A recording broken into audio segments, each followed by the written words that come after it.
Welcome on in to Inside Black and Gold, creeping closer to training camp. We've wrapped up mini camp, and now the long wait until July 29th. That's when we get the Saints back in action right now. Players free for all. They get to do whatever they want. We know there is going to be at least throwing session. Drew Brees is setting up with Tyler Shuck with the receivers. We'll see what comes of that, and maybe we get more of Jordan Tyson there. Who knows? But overall, folks, hope you're doing well and getting ready to kick off another edition here. It's hot. It's hot, Steve. Someone turn the air conditioning on. Baby.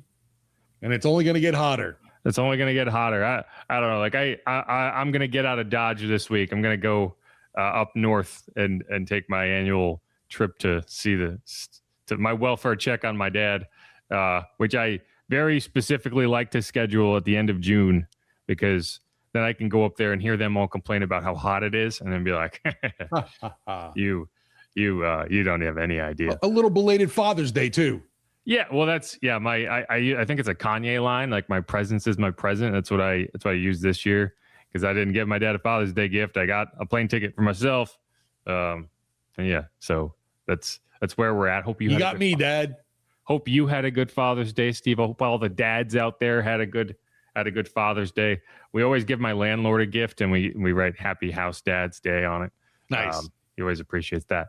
But we're gonna get into Saints topics. Obviously, minicamp ended last week. We've had a couple episodes, talking about Cam Jordan signing. We had a podcast only episode where we had interviews with Teron Armstead, Mark Ingram. Also heard from NOAA.com's Jeff Duncan. So we got through a lot of that. And so today I wanted to do something a little more fun. We're going to go through the news at the top. I'm going to break down what all has happened. Not a ton. We're also going to hear exclusive interviews that I was able to get with Christen Miller. Also a quasi-exclusive interview, called a small batch interview that I was able to get with Bryce Lance, Saints rookie wide receiver. It's one of those where it's like, I was the one asking all the questions, but there were other people there, so I can't call it exclusive. But for our intents and purposes, we'll call it exclusive. So we'll hear from those guys. We'll talk about it. But then the final segment, which is going to be the bulk of this episode, we're going to do an off-season workout superlatives edition. So kind of like a high school yearbook, but for OTAs and minicamp. And we're going to talk about, okay, who was the workout warrior, most likely to succeed, best dressed, stuff like that. You get the idea. And I think it'll be fun. But how you feeling, Steve? How's everything going? Doing good, man. We lost a few sports now for just, viewing wise, with the NBA Finals, Stanley Cup Finals done, College World Series, even a wrap right now. Just looking forward to the NBA draft tonight and seeing what the Pelicans do, and keeping up with everything with the Saints. There's definitely more buzz around the team, and for right reason going into this year. I think a lot of folks, even outside of New Orleans, are excited about what Tyler Shuck is going to do in year two. Yeah, I think it's just you have a young quarterback, and you get like, it's nice to talk about a team that's actively getting better as opposed to a team that's gradually getting worse, right? Because it felt like for a long time the Saints had peaked, and now it's like we're waiting for it to level off, and that's finally happened. You've leveled off, and now you can start the climb again. It's going to take a while, but right. That's the fun part of being a sports fan, as opposed to the frustrating part, which is we used to be good and now we're bad. Now it's like, oh, we're used to being bad, so now we can gradually get good again.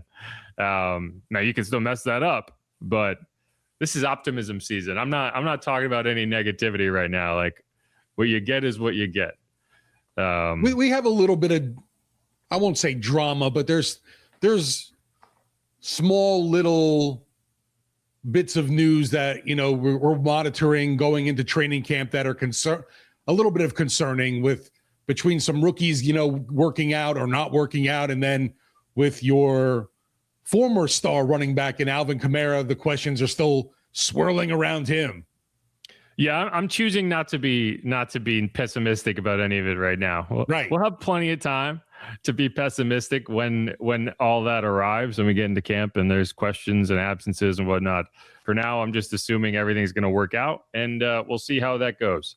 But with all that in mind, Jeff Nowak, Steve Geller. This is Inside Black and Gold. If you haven't subscribed yet, please do that. Please ring the bell if you're watching on YouTube. If you're listening wherever you get your podcast, make sure to hit the subscribe button, leave a rating, leave a review. I do want to say, if you're watching this on YouTube and you're worried about your eyes because it seems like my camera keeps bouncing around, I am aware of that. Can't fix it, but we'll find a way. Either way, you're not imagining that it is happening.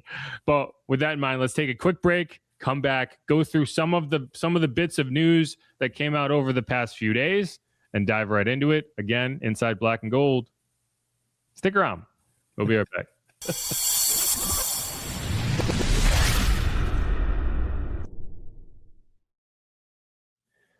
And we're back on Inside Black and Gold. Jeff Nowak here, Steve Geller there, coming at you a week after the end of the Saints offseason workouts. So we had rookie minicamp, we had 3 sets of OTAs, we had veteran minicamp, also known as mandatory minicamp. So between those sessions, we had 7 total practices to take in. And now we wait. Now we get about 5 to 6 weeks before the start of the full training camp. Just basically an appetizer course, lets us know what to be concerned about, what to complain about, and what we should be watching for. But the good news is we officially have training camp dates, at least the start of training camp, which we already knew the first practice was going to be July 29th. But what we also got was joint practice dates. So we now know the Saints are going to be hosting the Jacksonville Jaguars in Metairie for one practice on August 13th. Steve, can you look up what day of the week that is? It's spaced. I think it's a midweek practice, so people are going to have to maybe putting for a day off if they want to get out there. But I highly recommend. The 13th is a Thursday. Thursday, right? I do highly recommend it if you can get the day off. It's worth going out there. I really do think that you'll have a good time if you're a Saints fan and you've never seen one of these. It's entertaining. It really is. They're going to have it can be a little difficult because they'll have the offense, like the Saints offense versus the Jags defense on one field, and they'll have the Saints defense versus the Jags offense on the other field. So it can be tough to watch them both. But, you get a lot of entertaining matchups there, a lot of one-on-ones, competitive one-on-ones, competitive drills. You get to see Chris Olave going up against maybe Travis Hunter. I don't know. It sounds like they're going to make him a full-time wide receiver. We'll have to see how they deploy that. We'll get Travis Etienne going against his former team. That'll be fun. A lot of good stuff there. But that's when it's going to be. The August 13th is the one in Metairie. The admission is free. You have to have a ticket. We know that, obviously. But that kind of exposure you get at practice, just way better than a regular training camp session you might attend, just because you do have another team present. So there's that natural competitive spirit that gets ignited. And you might see a little pushing and shoving, a little scrapping, maybe some words get exchanged. The intensity definitely gets amped up a notch. I'm with you. Highly recommended for the fans. Yeah, and it's, the open practices can be tough because you never know, who's going to be out there, what type of work you're going to get. Did they have a big scrimmage the day before and suddenly it's not, a very intense practice? But you'll see more from the Saints' top players in those practices than you will in a preseason game. Right. Especially because the practice exists already, right? When you have that type of practice on a Thursday and you get a lot of reps, you're less likely to see a lot of players in the game on the following Saturday because the preseason game is going to be on Saturday. So, and I will say, if you want to get out there, don't wait around because I don't think that those tickets are going to last very long when they make them available. I know that season ticket holders get first dibs, but we'll have to see. Either way, that's the first one. The Saints are going to have 3. By my count, they're one of only 2 teams that have 3 joint practice sessions. There's only 23 in total. The Saints have 3 of them. The other team that I've noticed is doing 3 is the Tennessee Titans, who the Saints aren't practicing against, but they are going out to California the following week. So in between weeks 1 and 2 of the preseason, they're going to practice against the Cowboys in Oxnard, which is where the Cowboys hold their training camp practices, on August 18th. And then they'll take they're not going to take a day off Wednesday, but I think they're going to practice at a local high school. And then Thursday, they're going to go out to practice against the Rams. I believe they practice on the campus of Loyola Marymount, and then they'll have the preseason game against the Rams on Saturday. So it's going to be interesting to see how they handle that second preseason game, because you have to imagine there's going to be a lot of action had in those two joint practices.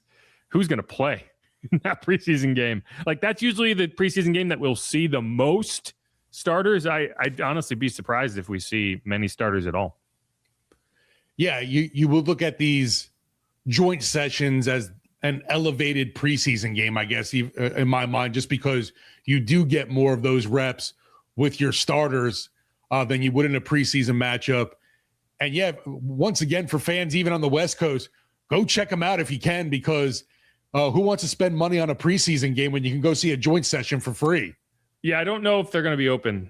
We'll have to wait and see. Right. It's going to be up to those teams. I don't think the Cowboys one will be open, because I don't think you're allowed to have an open joint practice in another team's market. Like, I think the Rams would have, like, the Rams could have their practice open if they wanted to. I remember when the Saints went and faced the Chargers a few years back. I might have been the first Dennis Allen year. I can't recall off the top of my head. But that was open to fans. But when they went out to face the Rams last year, it wasn't open to fans. So I don't want people to look at, say, oh, well, I don't know yet. Jeff said to come out here. We'll have to see. It can be a little daunting if the team isn't set up to have open practices like that. So it is what it is. But those are the dates. So keep an eye out for that. They're also going to have an open practice at Tulane at Yeoman Stadium ahead of the Week 3 matchup with the Cowboys. That game's going to be on a Friday, so that open practice would probably be on Tuesday or Wednesday. But we'll have to wait and see. That's what we know so far. I'm sure the Saints in the next couple of weeks will send out the full list of dates, so we'll be able to look at it and say which practices will be open. But I think they'll have a good number of open practices. So if you're a fan that wants to get out there, you should be able to. Yeah, and I don't know if when they put out the schedule for fans, if they say on that, are the practices padded, non-padded, or they're just in shells? Because obviously you want to try and get out to those padded practices. Yeah, I don't think I think they just typically announce the open practices from a fan's perspective, and they'll send us a schedule with the details on that, so you can kind of mix and match and figure that out. But that's going to come at a later time. The only other bit of real news that came out over the last couple of days, obviously later in last week, Teron Armstead, Mark Ingram got into the Saints Hall of Fame. Prior to that, Cam Jordan signed his contract extension, and on Monday, the NFL started announcing their top 100 players. They put out the top 100 every year. The Saints used to have a ton of players on it. I think you go back to 2021, they had 7 players in the top 100. Last year, nada. They did not have a single player in the top 100. Whether that's fair or not is a different conversation. I think when you're bad, it's a player vote. So when you're bad, you kind of get ignored. But this year, first name off the board, number 100, Cam Jordan worked his way back into the list. The highest he's ever been is 23. I think that was before the 2019 season. He's just been gradually falling down until last year was off entirely. Back on there, which is cool to see. Like, he deserved that. A 10.5 sack season. I don't think there are 100 players in the NFL better than Cam Jordan. So it was cool to see his name pop up. Yeah, no doubt. It was kind of funny too. Like, we talked about it before getting on Cam here, about Cam, the fact that, the Saints just signed him. What would have happened if he ended up still a free agent, or even elsewhere? Would he still been number 100 on the list? I guess if he had signed with another team, sure. But as a free agent, I don't know if he still makes the list. Yeah, I don't think being a free agent would change your standing there. Yeah. But if he had retired, they probably would have had to take him off the list. So I do think you kind of have to wait on it and see. One funny thing that happened was when I went, and this is yesterday morning, I see the notification pop up. So I start watching the video, and it's Trey McBride talking about Cam Jordan, and I think they had Kayvon Thibodeau also when they were talking about. And Kyle Van Noy was the other one. And so it's a fun video. They're saying, oh, Cam's swim move is so good, blah, blah, blah. Week 1, he had 1.5 sacks against the Cardinals. So he kind of got right out of the gate. And if you remember, Chase Young didn't play the first 4 games, so you needed Cam, and obviously you didn't win any of those games, but you did need Cam to be an impact player, and he had the type of impact you needed him to have. They would have been better with Chase Young. But the funny thing that happened was about 3/4 of the way into the video, this idiot pops up, and that's me standing there interviewing Cam, and I just wasn't expecting it. I was like, what the hell? So I did a walk-off interview with him after the Jets game. And I remember vividly, if anyone's wondering how this whole process goes, it's like, okay, the game's going on and, they're going to win the game. It's always nice when in advance they're going to win because they don't like doing walk-off interviews after a loss. So it's like, okay, if it's a close game, you don't know, coming down to the wire, you're trying to figure it out. But the TV stations always get first dibs, and they're almost always taking the quarterback. If you recall this game, it was Taysom Hill's final home game, and it was like the swan song. And you could tell from the jump that they were going to do everything they could. Kellen Moore was going to do everything he could to get Taysom Hill involved. His first carry, he fumbled. Doesn't matter. We're spamming Taysom Hill. We're hitting the Taysom Hill button. Ultimately throws a touchdown late in the game. I think he set the record. There was a record. I can't remember the exact. I think it was like 10 passing touchdowns that he was trying to get. So he got that. And I was like, I'll talk to Taysom Hill. But wouldn't you know it, TV takes the quarterback and Taysom Hill. Wow. So I'm like, all right, let's go with Cam. This could be his final home game. We don't know. And I remember vividly, Doug Miller, who's their communications guy, was like, that's a good idea because Cam's mic'd up today. So they might use it in the NFL Films package. And there it is. What do you know? And the NFL Films guy knew that my best angle was right under my nose, so you could really get the full schnoz effect going on. Probably could have gotten a haircut prior to that moment. Anyway, it was a funny thing. Like, it was just like yesterday morning, I'm just like sitting there watching this video. Who's that sexy beast? Yeah, it's not. But it was nice. I got to text my dad. Texted me back. He was like, "You need a haircut," and I was like, "It's a radio haircut. You're not supposed to see it." Right. You're lucky I'm in a blazer here, Dad. Yeah, seriously. I'm glad I switched to the blazer look. But anyway, Cam Jordan in the top 100, and that's cool, right? Because this is probably his last season to end up back in there and to get that recognition. I'd be surprised if he was expecting it. Jeff, I'm curious, real quick. Did he say this is like his last ride? Because I feel like I don't really heard those words from him. His foundation has a whole activation that is based on this is his last year, right? Like they're doing a whole bunch of community events and stuff based on it's his last year in the NFL. When he was asked about it, he basically said, I'm treating it like it's my last year, just like I have each of the last several years, but he didn't commit to not playing anymore. Yeah, I was curious because everybody was running with that. I'm like, I don't necessarily remember him saying that fully. But they literally, like, the Cam Jordan Foundation put out a press release, right, saying, like, let me read the title of it so you have an idea of why it would sure seem like everyone but Cam standing up there at the podium is under the impression that this is his last season. The title on this press release says, Cam Jordan announces 2026 season will be his last, launches Thank You NOLA campaign to celebrate the city that shaped his career. And they're doing a bunch of events, 16 for 16, which is a 16-week give back initiative for Cam's 16 years of commitment, blah, blah, blah. So like they're capitalizing, like if nothing else, his foundation is capitalizing on the idea that it could be his last year. Also, I'm curious to see which week they ignore because there's 17 games, but he's only played 16 seasons, so he can only, the number. Oh, there you go. He's coming back next year for one game. 17 for 17. Anyway, so to answer your question, no, he has not committed to it being his last season, but his foundation seems to be convinced. Yeah, they're not missing the opportunity. And here's the thing: whether it is his last year or not, the team won't miss this opportunity. The league won't miss this opportunity. Every game is going to be a farewell tour type game. Week 18 in the Superdome, it's going to be a farewell type environment, a farewell type game. I bet they put a thank you Cam video up there, and maybe by that point he will have announced it. Week 9 out in Paris is going to be fascinating because Aaron Rodgers is doing the same thing. So you're going to have like a competing farewell tour for two guys who both went to Cal, so they have kind of that connection. Either way, we'll see how it goes. I'm excited for it. It should be fun. Hopefully he's competitive. I mean, hopefully he's productive and it's not like Cam's still here. Let's give him a, one last round of applause as he sits on the bench. Hopefully he's involved and active and producing. But him being in the top 100 got me wondering, okay, who else do we expect to be on this year's list?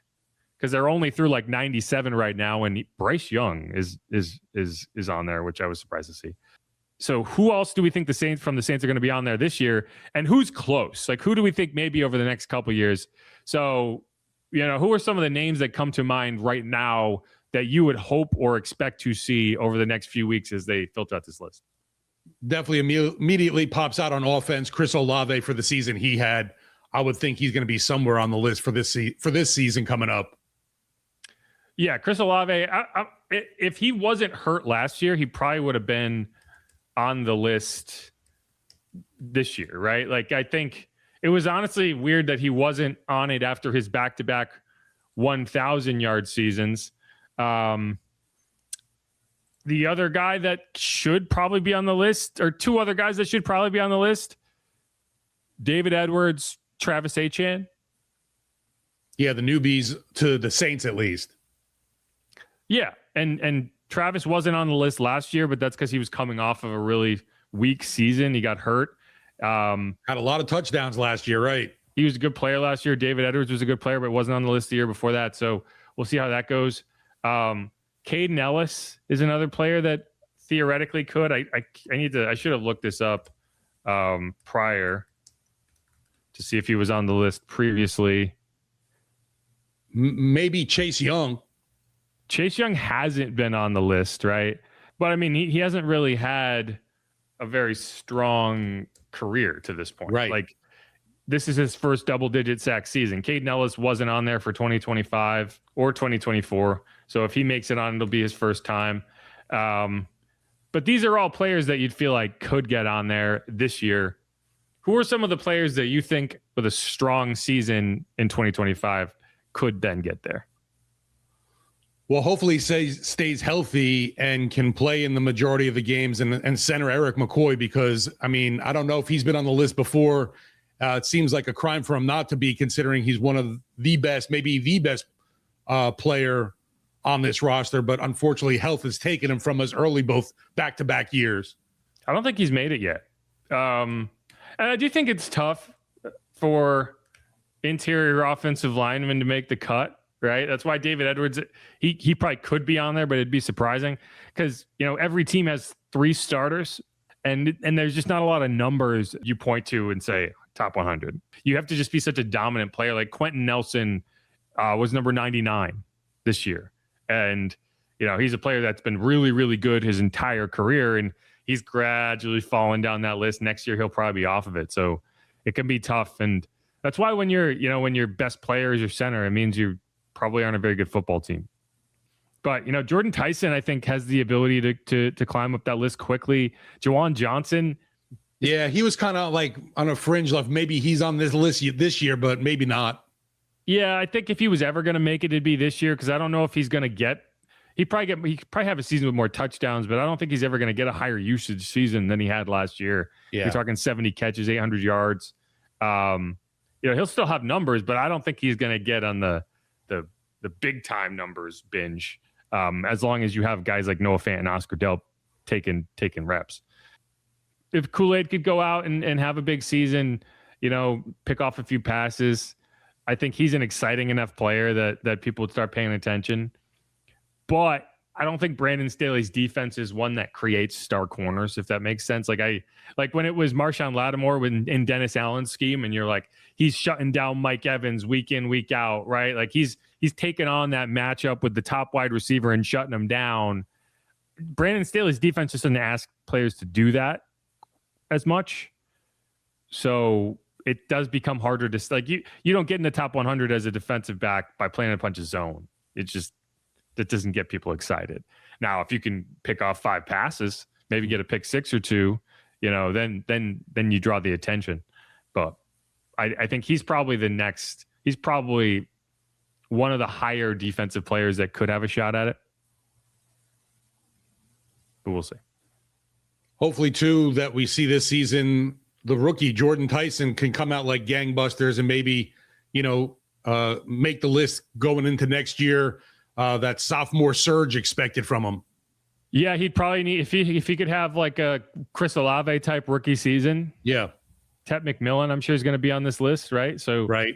And I look at Ted McMillan's rookie season, and the funny thing about it is like, yeah, he won Rookie of the Year, but he had Chris Olave rookie numbers.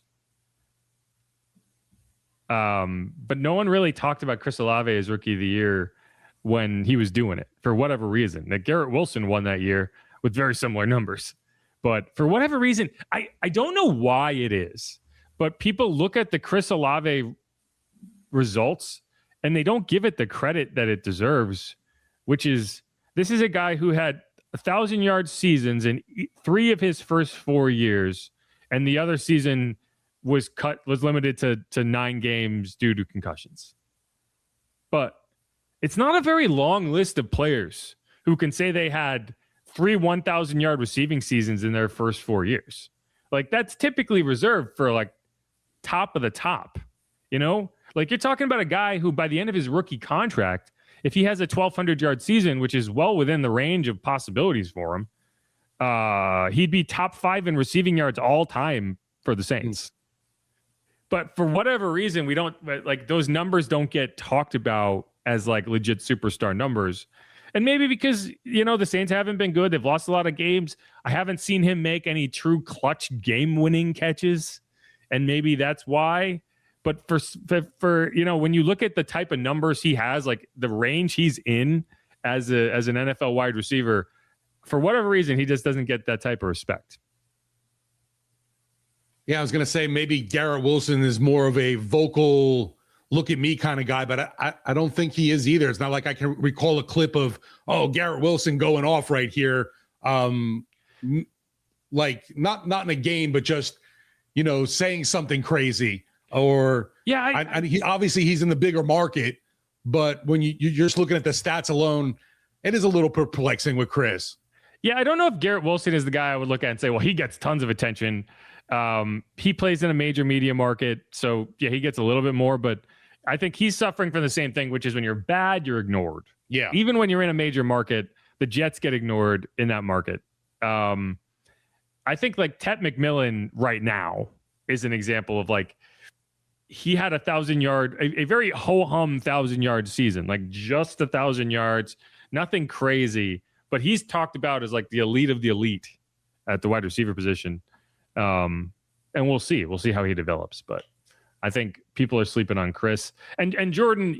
What this was about Jordan, like if he can go out there and have 1,000-yard season, just to build on that point, if Jordan Tyson goes out and has the exact numbers that Chris Olave had in his rookie season, I guarantee you Jordan Tyson is the NFL Rookie of the Year, Offensive Rookie of the Year, because there's already excitement around his name. He's a big brand, and it won't get explained away.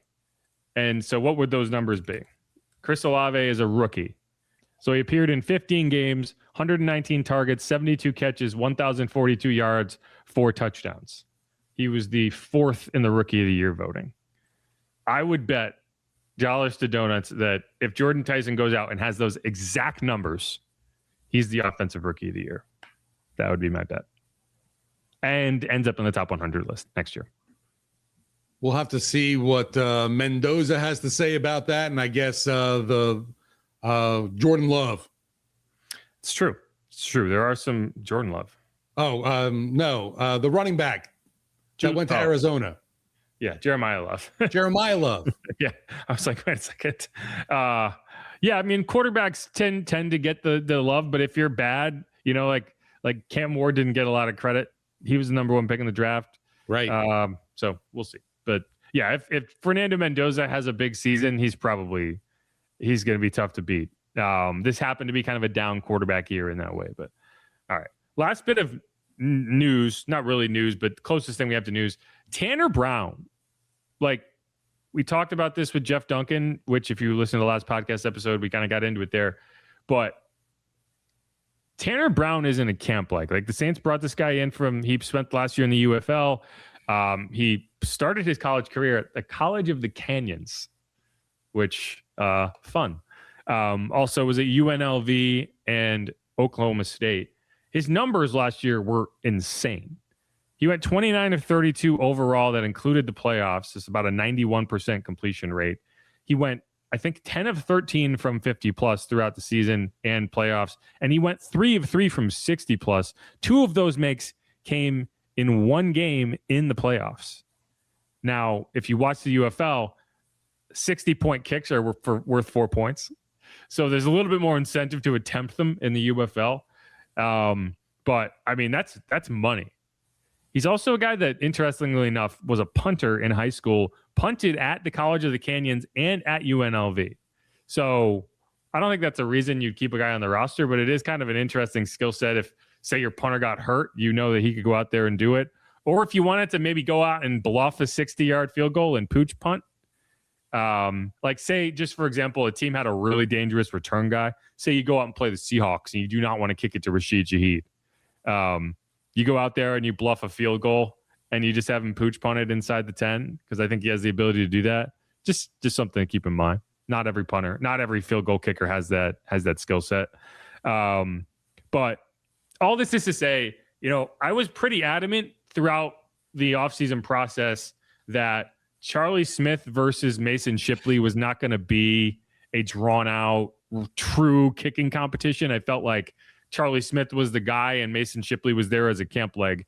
And the willingness they had to just cut Mason Shipley told you like that was kind of the case. Right. You don't go out and get Tanner Brown. Like if you didn't want this to be a kicking competition, you would have just stuck with Mason Shipley. You go out and get Tanner Brown because you want to turn this into a high pressure kicking competition for whoever comes out on top. And now to me, it's suddenly very, very interesting. No doubt about it. And between we had one of our podcast episodes talking about are the issues on special teams fixed kind of thing you were asking. It's like I don't know. You feel a lot more confident with a guy like Ryan Wright, who's kind of been there, done that with the Minnesota Vikings in the past.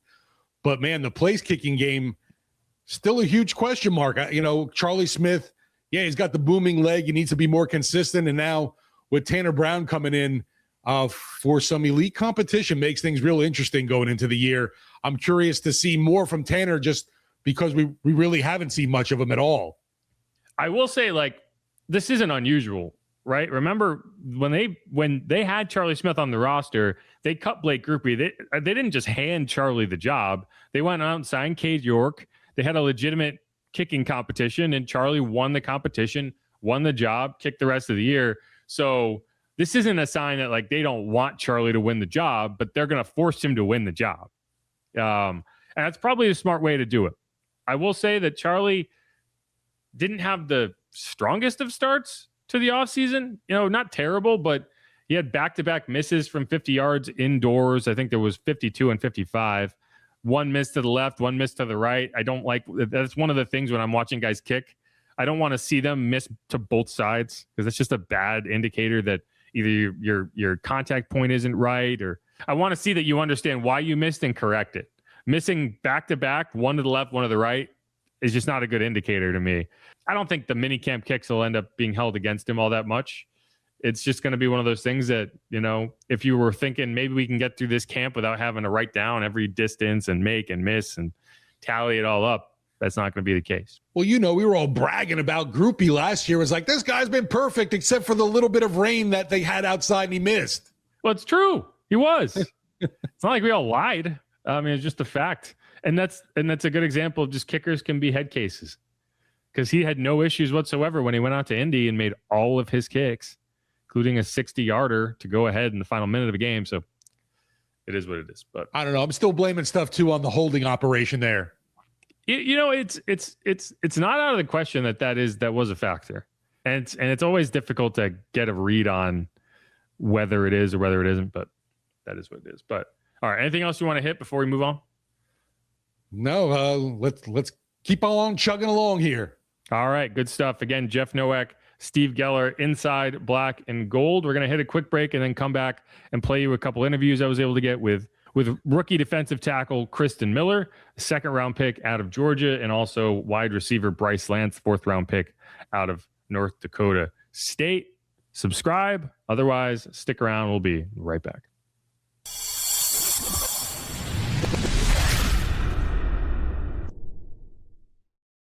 And we're back on Inside Black and Gold. Jeff Nowak here alongside Steve Geller, Christen Miller, which I was finally able to check and confirm with the man himself. It is Christen, not Christian, which I've heard a lot, and I've been stuck on.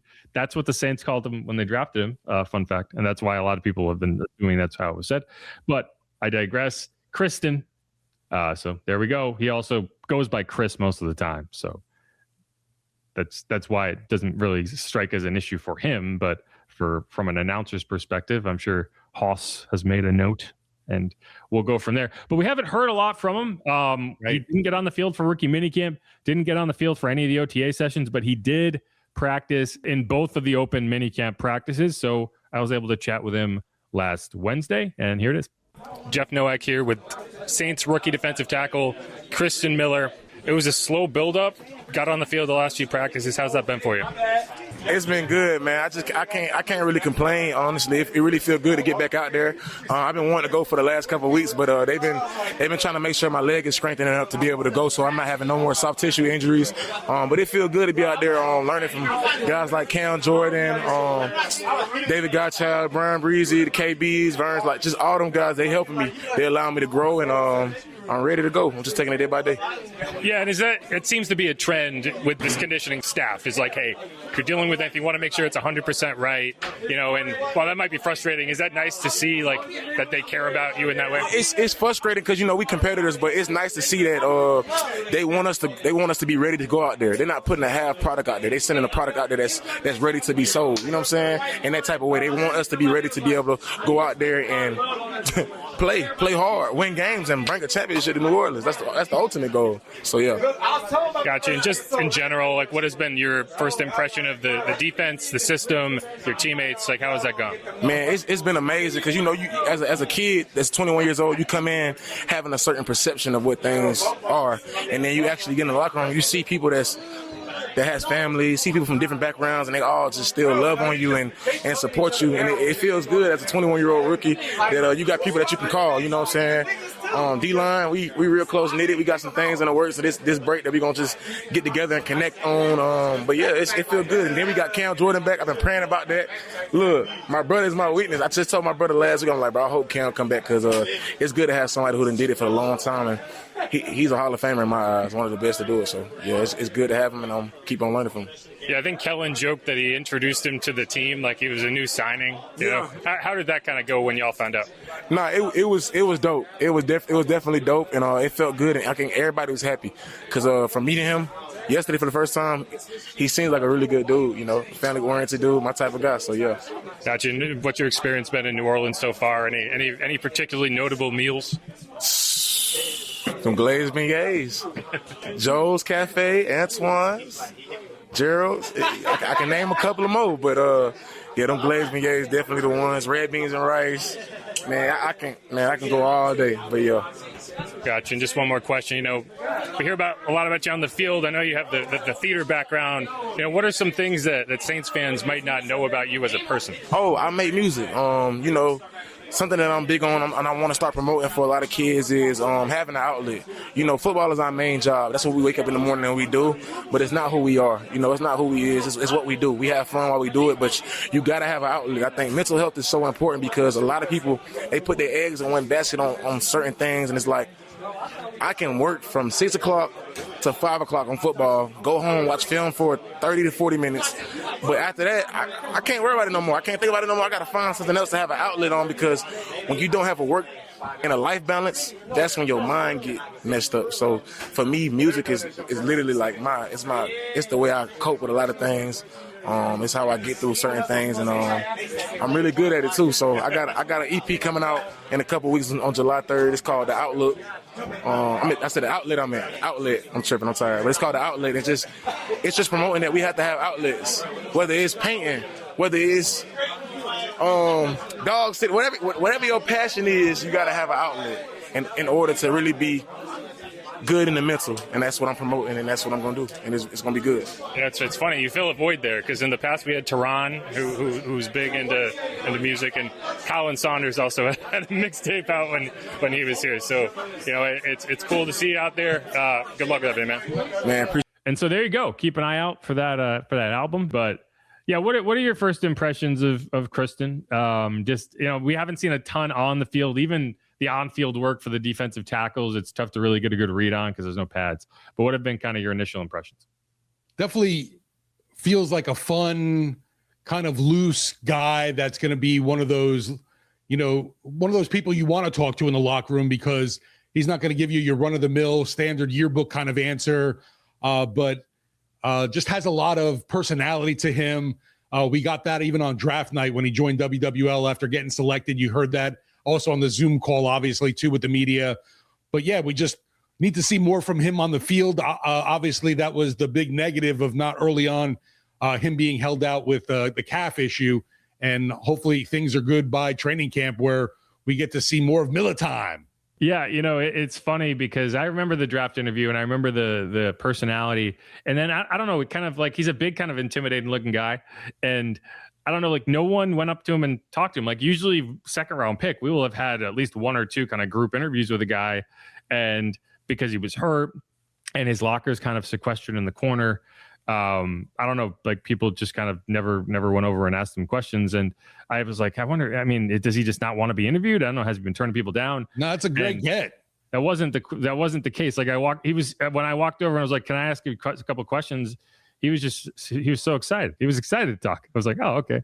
Like he's been sitting over there waiting and no one's gone and asked him any questions. Yeah, especially learning the fact that like he is into music and, into entertainment. It seems like he is a personality that wants to be out there. Oh, yeah, he's a great personality. You understand why the Saints were drawn to him. The other thing that he said, which I think is relevant, is, he wants to be practicing. Everyone wants to be practicing. He was in the same boat as Jordan Tyson, right? Even more so because he didn't get out there for rookie camp. At least we saw Jordan get out there at rookie camp. He was just absent, and we didn't really know why. It's a hamstring issue. Like it wasn't really anything major, but the training staff wanted to make sure it was 100%. And that's kind of how he put it. It's like they want to make sure they're putting a finished product out in the field, not kind of a half-ass, like we think he's going to be fine. Like they want to make sure everything is copacetic. And, it's frustrating for these guys. They're all competitors. They don't want to be looked at and seen as like soft. Oh man, soft. But, when the team comes to you and says, hey, this is the program we have you on, this is what your timeline is. And, they appreciate it for what it is, which is, they have a structured goal and they're trying to keep everyone healthy.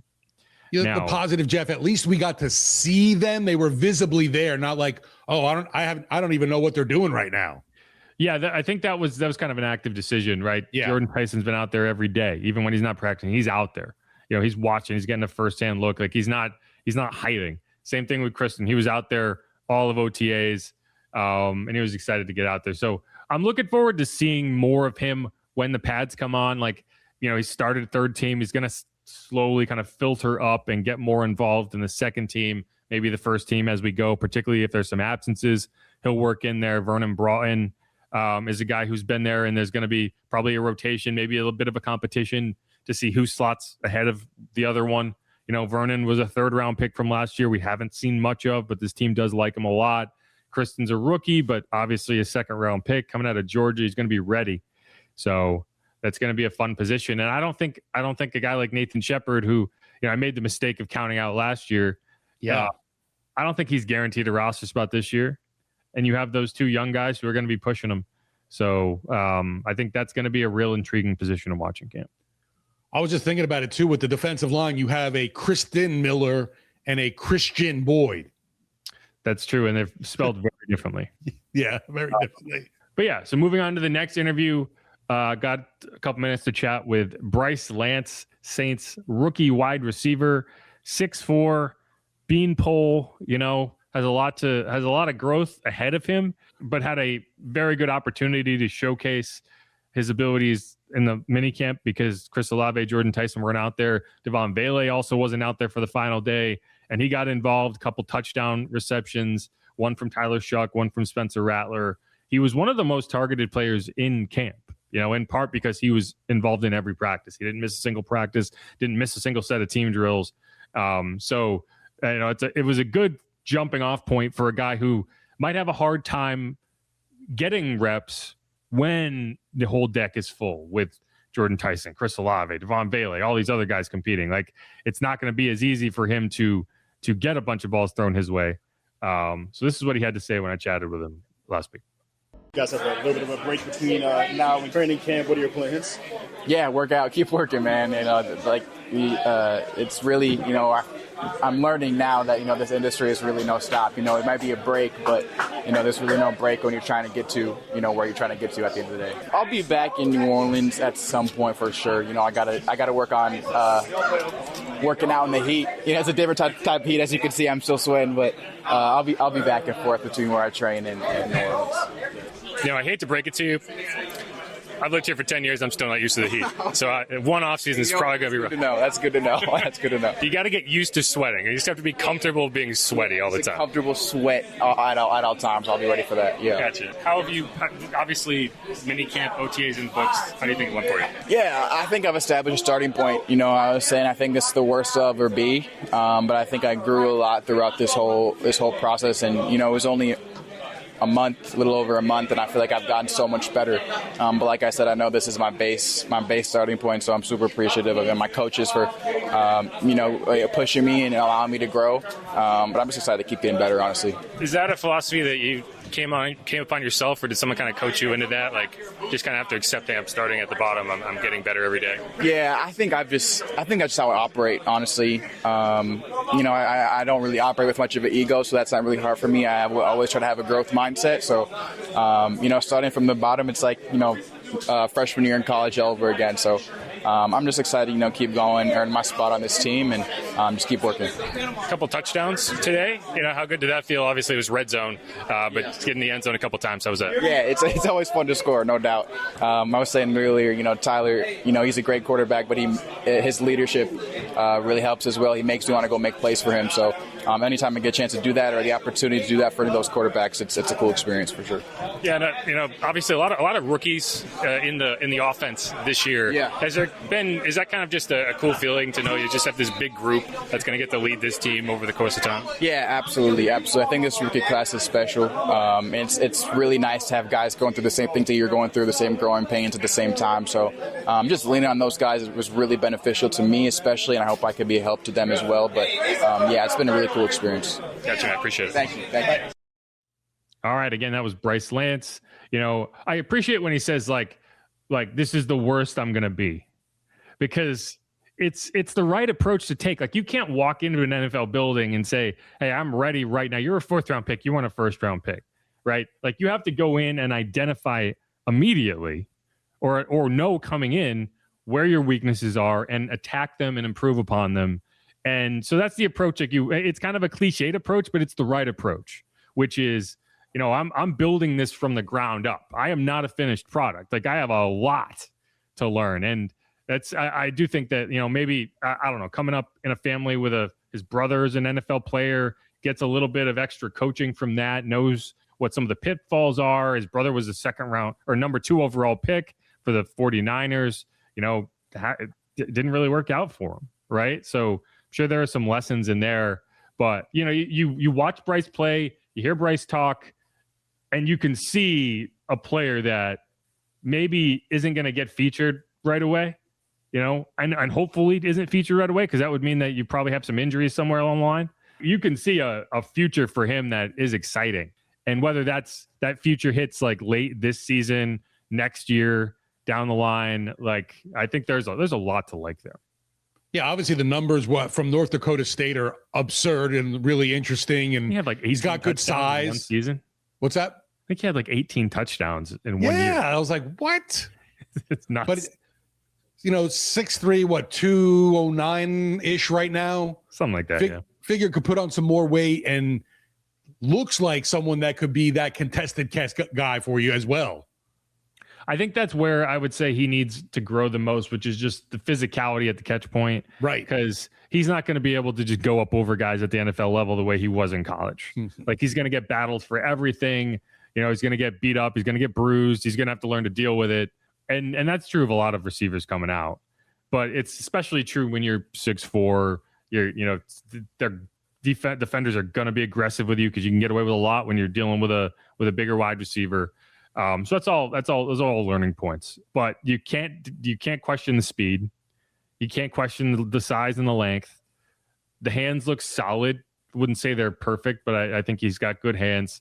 The route running seems a little raw. You go out and watch like a Chris Olave, and everything's so sharp. Like, it's like he's carving it with a knife. And some of these other more raw route runners, you're rounding things off a little bit.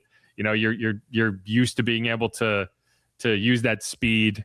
That won't be as big of an asset in the NFL as it was at North Dakota State. You're not going to outrun these guys the way that maybe you once could. So, yeah, I mean, there's a lot there, but it's nice to see the Saints in a position where if they were without their top two wide receivers, say Chris Olave and Jordan Tyson don't play, you have players that you feel like have a pedigree and have upside beyond, well, we found this guy on the scrap heap. Let's see what he can do, right? Like, you have a 4th round pick that's 6'4" and runs a 4.3 40, right? You have Jalen Polk, who's a 2nd round pick, who has a lot to like. You have a Trey Palmer who's caught passes in the NFL and, you know, has a nice skill set. You know, another 6'2" guy who runs a 4.4 40, like physicality, you know. And so that's what good teams have, is replacement depth that has starter upside. You know, even if they're not starting right now, you could see like they're going to get this opportunity and play so well that you're going to have a hard time affording them on a second contract, right? You're not talking about Traquan Smith. You're not talking about Marquez Callaway, right? Guys who were solid, but like every team has that guy. Not every team has a Bryce Lance coming off the bench. So that's part of the reason I'm feeling very optimistic about this team. Yeah, and I mean, the process for him, we'll see how he, adapts with his playbook, his chemistry with Shuck. And you brought it up too, a bit of a beanpole, needs to bulk up a little bit. I don't know how extreme that's going to be we're going to see any kind of real transformation in time enough for this training camp. No. I mean, you're going to get in the weight room, you're going to work, but that's something that next off season is where you target it and you say, hey, what weight can I add? It needs to be good weight. It needs to be clean weight. Not, you're not just going to sit there and just scarf down M&Ms for a couple months. Like, it needs to be strength, like functional strength. And like Chris Olave is a good example of that. He didn't come in thinking he needed to bulk up, but every offseason since his rookie year, he's added, a few pounds of muscle. This offseason, it seems like he's really kind of dedicated himself to that. So yeah, good stuff. Anything else before we move on? No, just with Lance, like you mentioned, there's so many options now at wide receiver. It's pretty wild to look at this wide receiver now, this room now compared to a year ago. And we haven't even whittled down to the 53-man roster yet. Right. Like, you've completely turned over that wide receiver room in 2 years. And part of that is making a trade for a guy who didn't play in 2025, signing a player that spent the year on IR. But I agree with you. Like, it is possible to rebuild a position group in a short period of time, and Saints have done it. But all right, let's hit a break, come back, and we'll get into those superlatives we talked about, like our high school yearbook for minicamp. Let's do it. Who dat? Go Saints. Have a great summer, dude. Hags, man. Have a great summer. Stay cool. Pool party, my place. Anyway.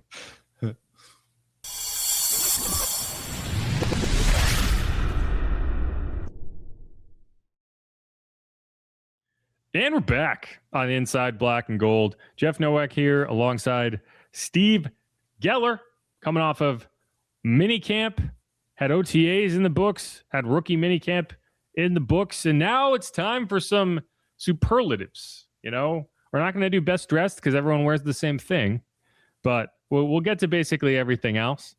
And the first one for me, workout warrior, MVP. Who would you say had the biggest performance throughout the entirety of the offseason? Could be a rookie, could be anybody. Who had the top performance for you? You don't get to see much from the running backs, but I feel like Travis Etienne, I felt the fact that he is going to be a major part of this offense this year.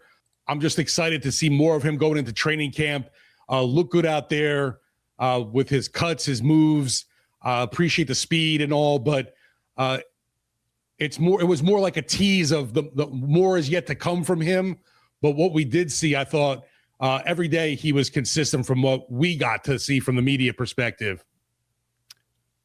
Yeah, the problem with stuff like this for this time of year is I just can't give the workout warrior tag to guys who just didn't get to do their job, which, so it's like the trenches, how much could you have possibly done? It's basically becomes a wide receiver award, which either that or a DB. I was going to that first popped into my head and I was like, man, we just talked about Bryce Lance. I can't mention him as like a workout warrior now. Yeah, you could. No one's stopping you. But yeah, the guy I'd probably go to is Ronnie Bell. Oh, man, peppered with targets. And it's not that, I think he's suddenly on the roster or anything like that. But, there was a lot of wide receivers missing. Suddenly he had an opportunity to get a lot of reps.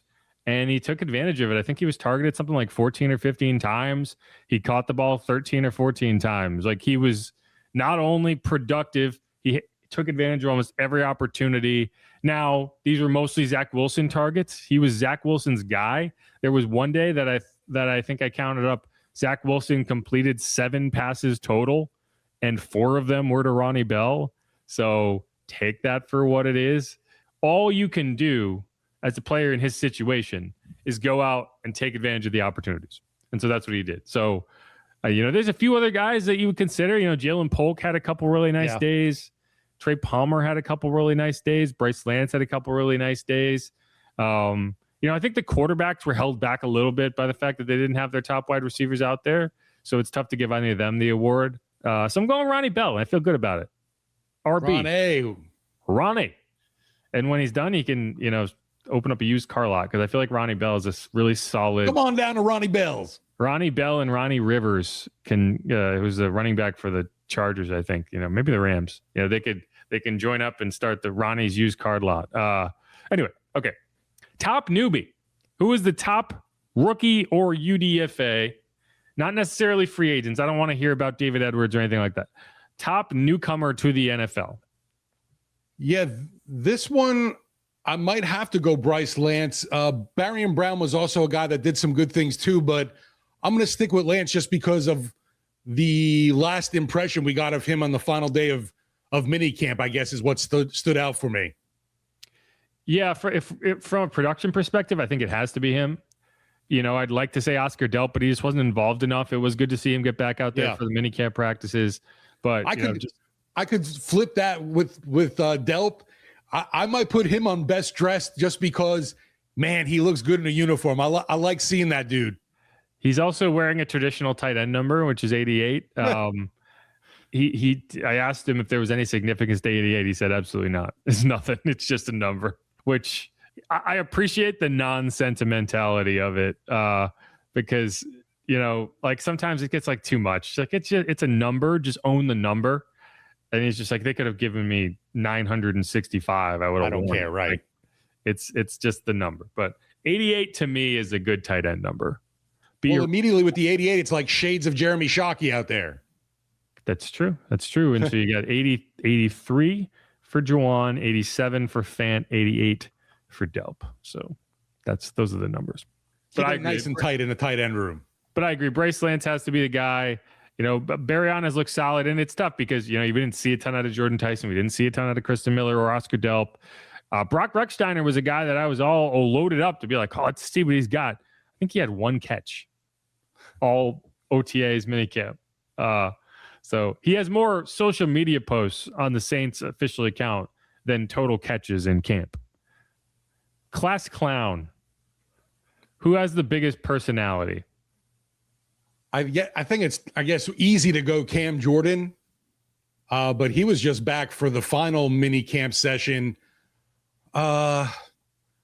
Kool-Aid seems to like to jabber and yap out there. I don't know if it's really clowning around or if he's trying to get under the offense's skin. I think it's Cam's back. It's Cam. Like there's no, like, if he's on the roster, it's him. Yeah, don't overthink it, right? Yeah, like it's not. That's the answer.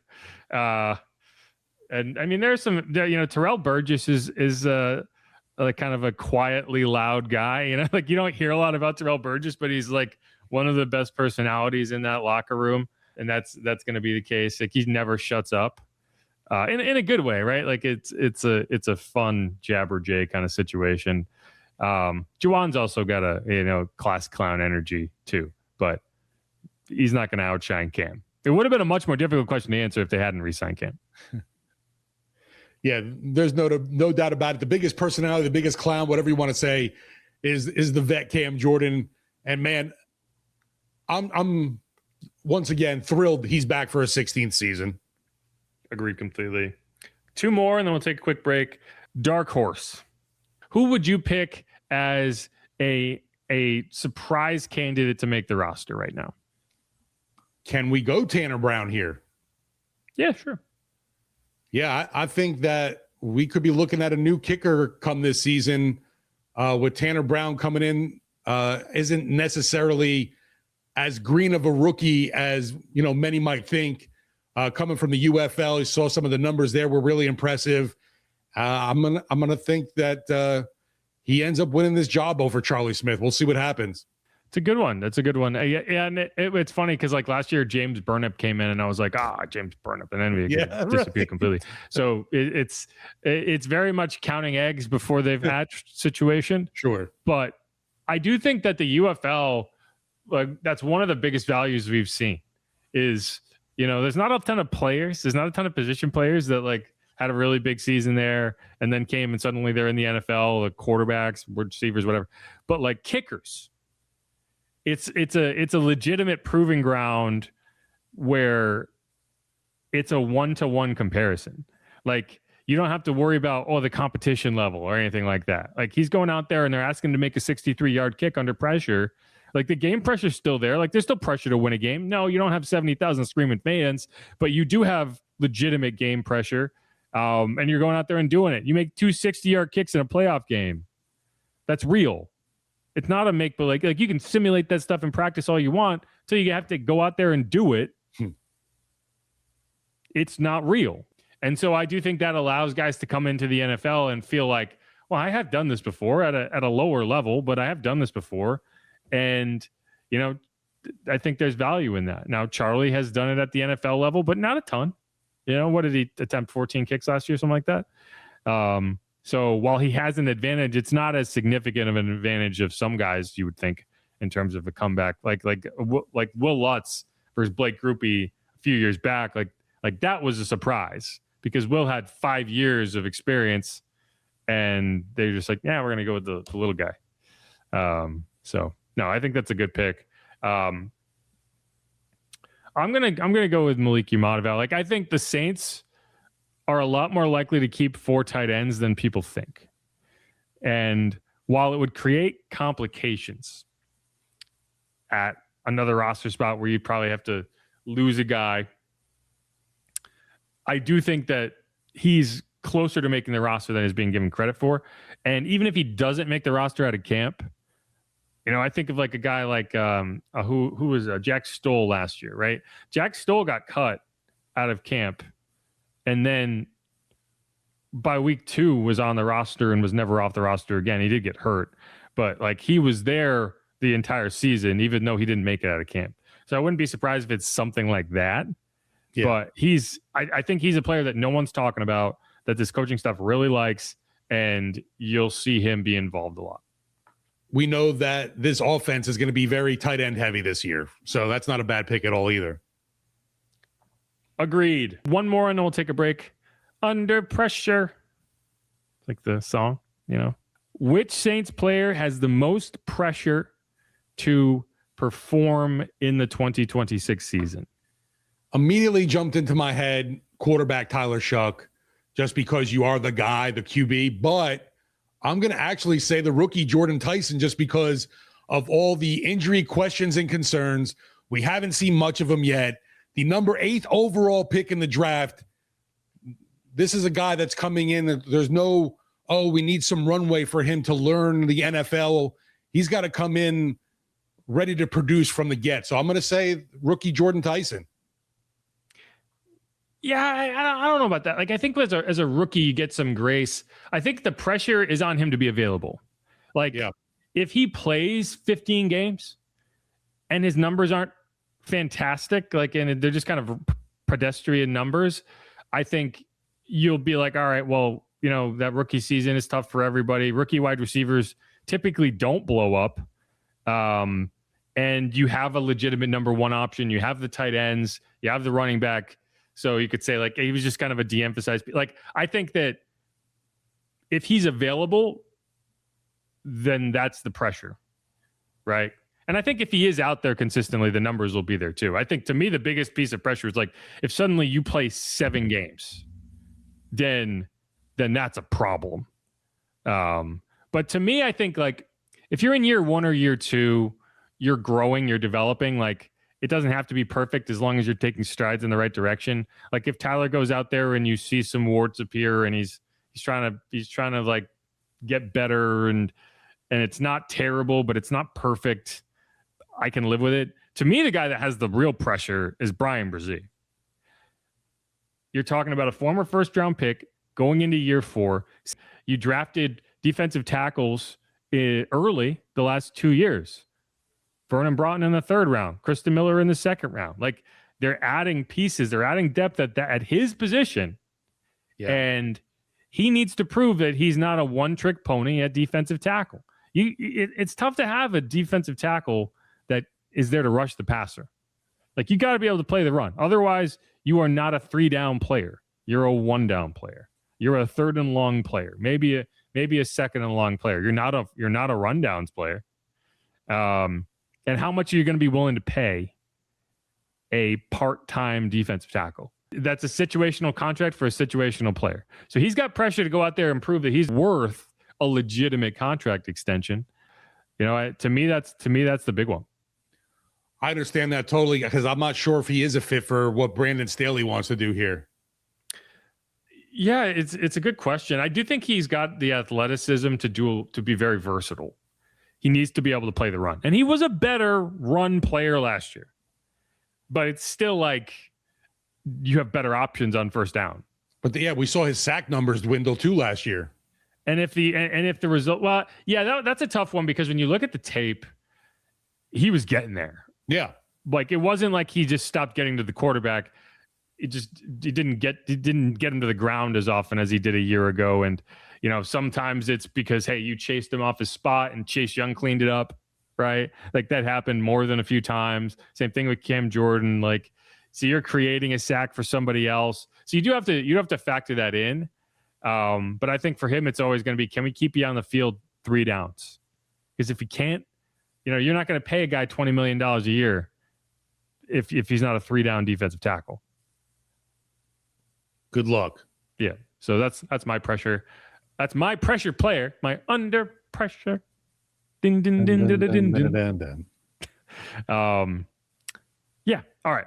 Let's take a quick break, come back, and go through a few more of these superlatives. Jeff Nowak, Steve Geller. This is Inside Black and Gold. Stick around.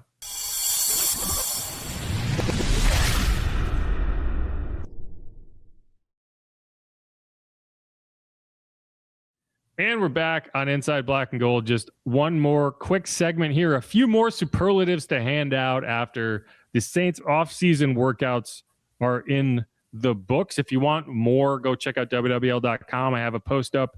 That's the top 10 takes coming out of minicamp. Also planning to have a roster projection posted before I go on vacation. It's a little more complicated than it was before. I blame Cam Jordan for that.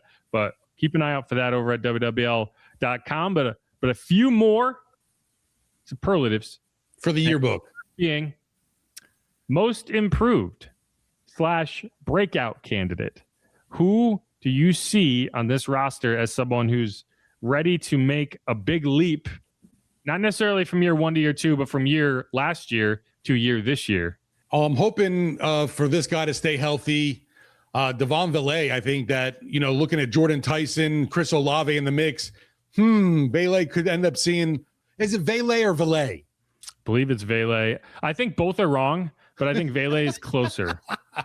It's more like Valet. Valet. But it's not Valet, if that makes sense. I just think with the attention Olave and Tyson are definitely going to get, he could end up seeing a bunch more targets and already seems to have a pretty good chemistry going with Tyler Shough. So I like that as my breakout guy. Yeah, I want to see him get in the end zone. Yeah. More. I think I don't need him to have 800 yards receiving, but I do want him to be a weapon in like close to the end zone areas, right? Even if they're not red zone touchdowns, but when you get inside the 30 and the field compresses, like you're not going to be able to create separation the way that, a Chris Olave can in the middle of the field when you're sitting at your own 40 and you have all this room to run. Like once the gap between the linebackers and the safeties disappears, you need a guy who can go up and get the ball, in those end zone fades that everyone loves. Like, can he be a guy that, and I say that sarcastically, but can he be a guy that can be a weapon there? Because I can't remember the last time the Saints succeeded in an end zone fade. Like they've tried to throw him to Olave. He's not good at it. Like it's just not it's not what he's good at. This is not his skill. They used to do it to Mike Thomas and he was good at it because it requires you to be physical. It requires you to box a guy out, create that space, and then go high point a ball. Yeah, that's not Chris's game. It's not Chris's game. It wasn't Rashid Shaheed's game. No. It wasn't Brandon Cooks' game. They didn't have a single player over the last few years that could go up and do that. And now I like to think they do, at least at the wide receiver position. So I agree with it. That was my pick as well. A few other guys, Quincy Riley, I'd like to see him kind of take a big step forward. Jonas Sanker, I'd like to see him take a big step forward. But, I'd also I'd settle for consistency. I also think Kelvin Banks is a player that I think is going to keep getting better and better. It's just tough to, what is a breakout for a left tackle, right? What does it look like? I don't know. No sacks. No sacks. The other obvious answer would be Tyler Shough. Right. But it's going to be tough for him to improve on like 70% completions and, I think for him, improvement would be taking fewer sacks, which that's not necessarily a breakout number either. So I think Valet is the most likely guy. Yeah, you mentioned Sanker too. That could be interesting, obviously, in a new role and what he can do. Yeah, and I think he's going to have big numbers. Yeah, it's like when you talk about, okay, who's most likely to suddenly be a Pro Bowler that you weren't expecting? Like if he goes out there and gets 110 tackles, which I think is entirely possible for him. Then you're sitting there like, oh, he's the breakout guy, but he's at a new position and it's just so tough to gauge. A few more, and these will be on the more fun side. New captains. Pick one for each side of the ball. Guys who were not captains last year, who you think will be captains this year. One on offense, one on defense. Well, easy offense. Tyler Shough's a no-brainer. I think that's locked, signed, sealed, delivered right there. You're going to have him. And then on the defensive side, I'll go Kool-Aid just because he's talked about too, wanting to step up and be that more leader and not just for a position, not just for the defense, for the whole team. So we'll see if the rest of the team thinks that way. But Kool-Aid seems to be wanting that thrust upon him. So I'll go with him. Interesting answers. Tyler Shough, yes, the obvious one. I'm gonna go a different route just to have the conversation. I'm gonna say Chris Olave. I think you need a wide receiver to be a team captain, and I think that's part of the deal. Not that he's a captain when you sign him to as an extension, but when you sign a guy to the extension that I believe the Saints are going to sign Chris Olave to, part of the deal is we need you to be a leader for this team, and so he's going to need to step forward. He's going to need to be that guy, and I think he will be. It's just I think it's a little outside of his comfort zone to be a vocal leader. Same thing with Kool-Aid. I think that he can be that. It's just not his like default setting to be the guy that stands up in the meeting room and is the vocal guy. The other guy I'd say that for is Chase Young, but he's another guy that I think needs to be a leader. The thing is, Cam Jordan's back. He's going to be a captain. So that kind of erases the need for Chase Young to step up and be that. I think Caden Ellis is going to be a captain. He's done it before. There is kind of a leadership void in that middle tier of the defense. And you don't want to say, hey, you're the new DeMario Davis. But I do think that he is the best equipped to kind of step in and be that guy. In some instances, it might be weird for a guy coming in as a free agent to be a captain, but he's played with Pete Werner before. He knows the situation. Yeah, I think that just makes sense to me. Definitely. And even on the offensive side, a new guy too, here at least, that I've thought of was David Edwards, just because, man, just for us, even when he talks, I want to listen to what he's saying. That's a good point. He could easily be a captain. Eric McCoy is also there. So it really depends on whether you look at it and you say, hey, I want one from each position, which tends to be what it is, or at least like I don't want three guys from one position group to be my team captains, but I think I don't really know if there's any rules set in stone on that. Teacher's pet. Who is a favorite of this coaching staff? Who's a guy that, even if they weren't the best player, might make the roster just because they're so well liked? Well, shoot, I think the one on defense, at least for Brandon Staley, would be Chris Rump. That's his dude, it seems like. Offense, teacher's pet. I don't know who Kellen. That's a good question here. I'll just say Achan, just because he seems like a fun-loving, kind of do whatever the coach says kind of guy. That's interesting. Yeah, I think Chris Rump is the ultimate answer to this question, because I don't even know if he's like from a talent perspective, he's not one of the top 5 defensive ends on your roster, but correct.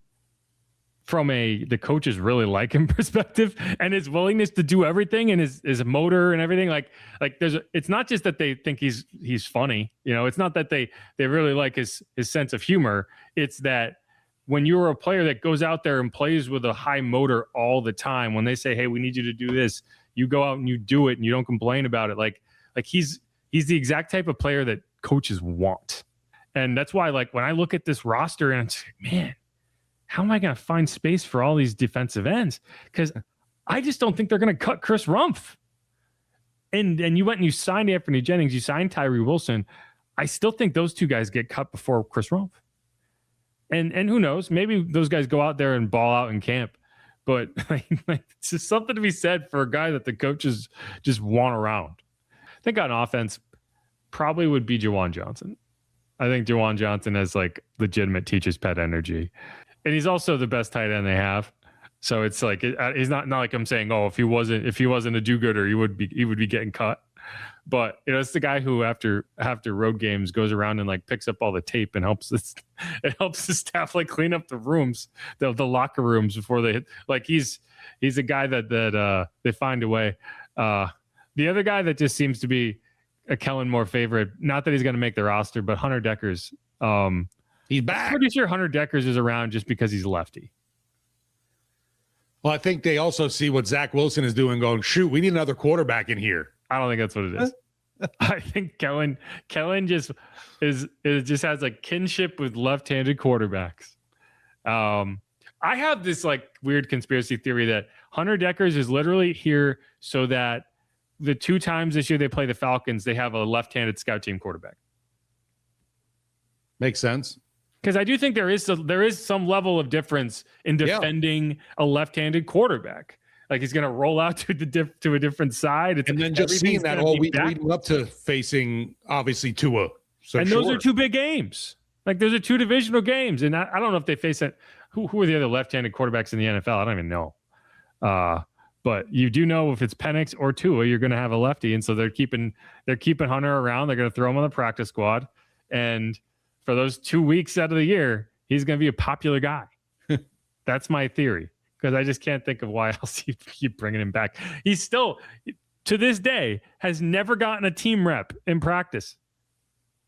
Didn't get a single one last year. Was here the whole time. Granted, it was tough. You had the quarterback competition, and you had Jake Hayner, so there was only limited opportunity. But maybe that changes. I don't know. Either way, that's from a see him at all during rookie mini camp last year or no? Hunter? Yeah. Well, I don't think. Well, I mean, he probably did sevens. Yeah, I just can't recall. But the rookie mini camp, I don't count as like a real practice. But either way, all right. A couple more. Locker room DJ. Who gets the aux? For me, if I'm wanting someone to put on the music, I guess I'll go John Ridgway. He just seems like the kind of dude that's going to put some hard rock on that I'm going to appreciate. There's so many times at practice I'm like, what is this crap? So I know it's mostly the other players doing that. Ridgway seems like the kind of dude that's listening to the music I'm tuning into. He does have a big old boombox that he walks around with in the locker room. It's funny. He took that in a direction that I did not anticipate, which is like, who do you want to be the locker room DJ? I was just thinking like, who do you think is going to be the locker room DJ? But I mean, I didn't give you any instructions, so that's more than fair. I think it ends up being Chase Young. And it's only because I know he cares about the music in the locker. I know that like he has an investment in like, if it's not good music, he doesn't want to hear it. In the past, it was Colin Saunders. And I remember Colin has a really strange kind of eclectic musical taste. Right. And I remember one day we were talking to Foster Morrow and Colin was playing music and he was playing like Owl City. Like there's like this one popular song by Owl City. And it's like, Foster was like, what the fuck are we listening to? Like, what are we doing? Is that even the name? Yeah. Fireflies by Owl I know City. the song. Okay. Yeah. If you don't know the name of it, Google it right now and play it. And you'll be like, that's the song that was playing in the locker room. And it's like, what the hell is happening? But yeah, so they took the aux away from Colin, and I anticipate it'll be either Chase on defense or Tyler on offense. I think Tyler will have some say, but Tyler's also a man of the people. Yeah, Tyler will play whatever music everyone wants to listen to. I could see if Kamara's still around, obviously, pulling strings to get whatever music he wants. He never struck me as a guy who wants that type of control. It's an interesting group dynamic, right? Because there's pressure. And you learn a lot about people based on what songs they're going to play. Because if you're going to go and you're going to only play the stuff you want to hear, you are a bad arbiter of that responsibility, right? Now, you have to understand that it's like, yeah, you can play the music you want to listen to, but there also has to be a strong mix of like a group favorite, Like, yeah, you might want to go out there and slam some Megadeth, but like the entire room is going to be kind of annoyed while you're jamming, you're rocking out. So that's for you, John. That's for you, John Ridgway. I'd say Justin Reed maybe, but he seems more like a smooth jazz kind of guy. Yeah, I mean, he seems like a more deep thinker type music. Like what music goes good with chess? That's right. And golf, But anyway, that's I don't know if we've come to a consensus there, but I appreciate the conversation. Okay, one more. Most likely to get fined for something throughout the course of the season.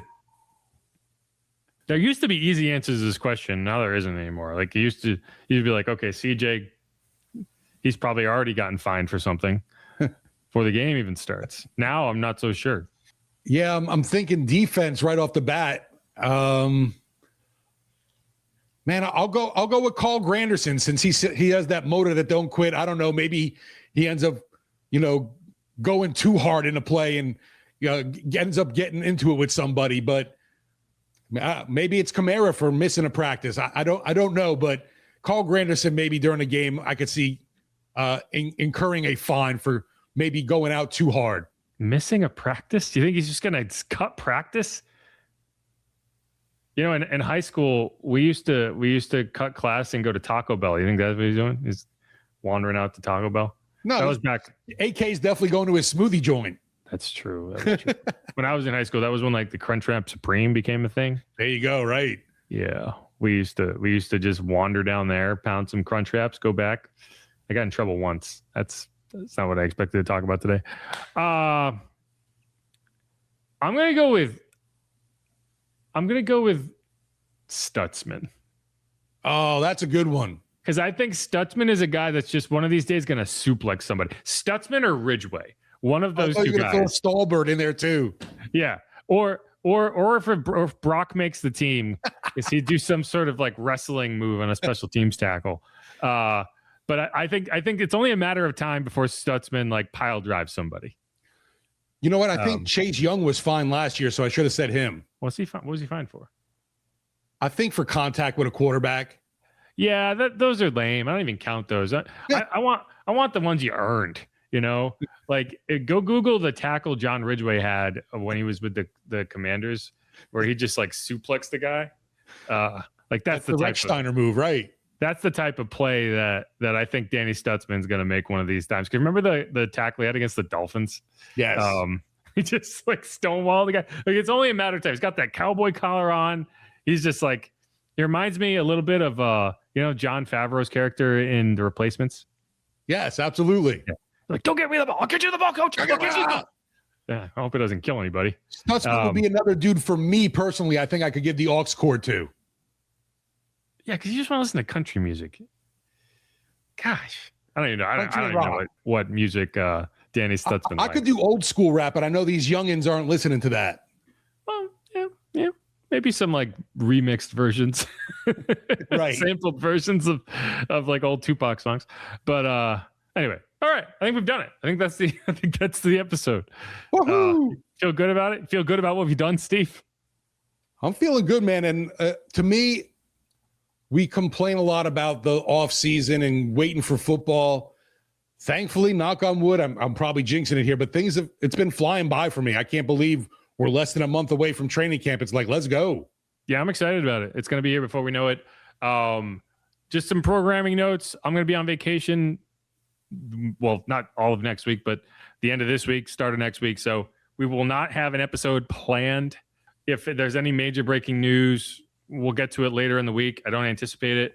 So we'll have to wait and see. But I think we're going to come back and try to do a live stream episode the following Monday. Get back into our kind of lunch pods schedule. Try to do a good extended mailbag, hear from the listeners, and get into that. So get that on the agenda, get that on the schedule, keep an eye out for it. And otherwise, reaching out to the people. Exactly. Give us your content. We're tired of making it. But otherwise, who dat? Go Saints. Thanks everyone for listening. Again, if you haven't yet, please subscribe. Please leave a rating, leave a review, do all that good stuff. Leave a comment. Let us know what you think. Let us know what you want to see more of as we get closer and closer to training camp 2026. The return to the playoffs is what I'm calling it. Anyway, who dat? Who dat? Love you guys out there. Thank you. Easy, y'all. 2-2.